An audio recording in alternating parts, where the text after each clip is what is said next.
So I've published 15 books, and I've spoke with a lot of publishers about like how to improve my work. And like one of the most common things that they tell me is that it's that like there's not enough like descriptions of character and setting. And I want I want to talk about like the descriptions, like Cleo. Cleo's like fair skinned with black hair and blue eyes, and Kenneth is has brown eyes and brown hair, and Rachel red hair and green eyes.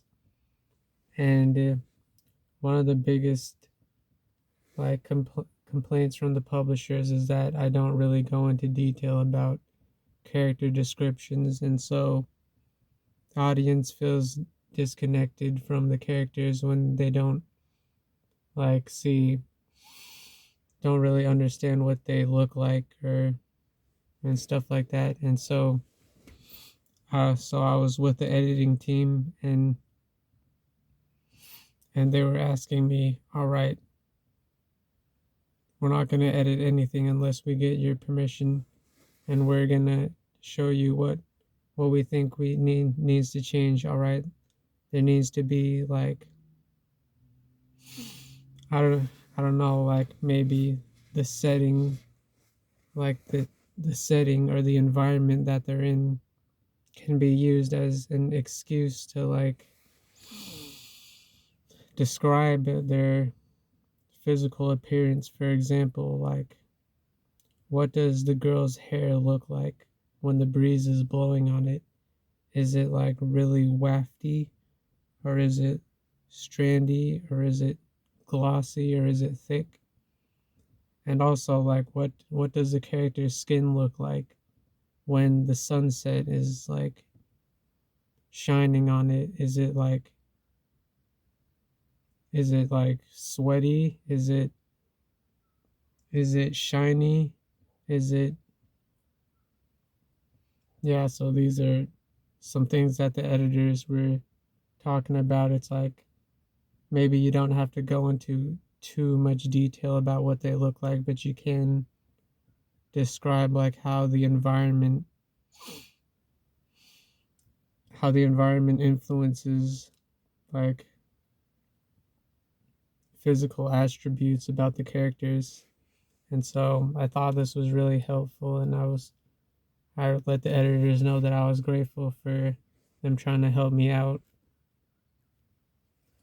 And I was talking with like the publishing manager about like the setting of the book, and he asked, what's the setting of the book?" And I was like, "Oh, it's set in America." And he was like, "Oh, interesting. So like which state in America?"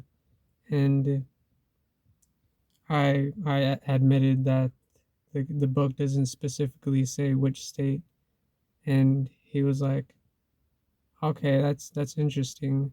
I know that like some other books set in America, they usually specify like what state that that it's set in, but in this book you don't seem to say what state it's in." And I was like, "Yeah, yeah, I actually thought about picking which state it was set in, but I didn't want to be too like restricted in creative freedom."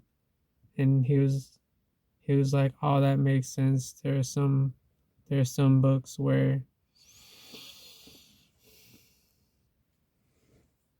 there are some books where the author doesn't want to be too restricted with their creative freedom, so they kind of like make fictitious states, like with I guess like with Grand Theft Auto 6, it's set in Leonida, and like the reason they don't set it in Miami is because they don't want to be restricted in their creative freedom. And I was like, oh yeah, actually in the fourth book, we do establish a setting. It's like a fictitious state, but it's set in America, but it's like a fictitious state called Araluen.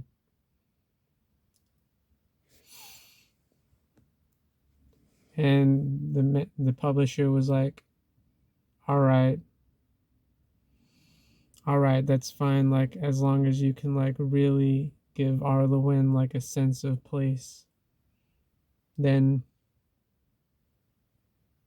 it's fine, like in Ranger's Apprentice, fictitious land, and each country has like a sense of place, like the Genovians are like the conspirators and the spies and stuff. Araluen is like Araluen like represents law and order, and the Scandians represent like the ones that are quick to raise their sword and stuff like that. And so the moral of this video, homie, is that y'all could be the best book writers ever, but you need to be humble, all right, homie? Because like these editors, one, are just doing what they need to for you to completely polish your books before publishing.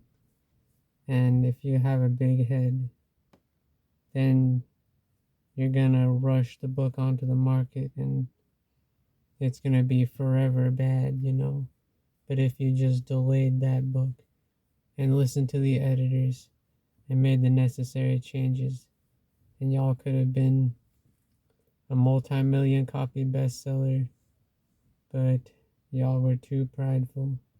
So the moral is be humble, listen to the editors, and publish a quality book. And that's all I got for the video. Goodbye.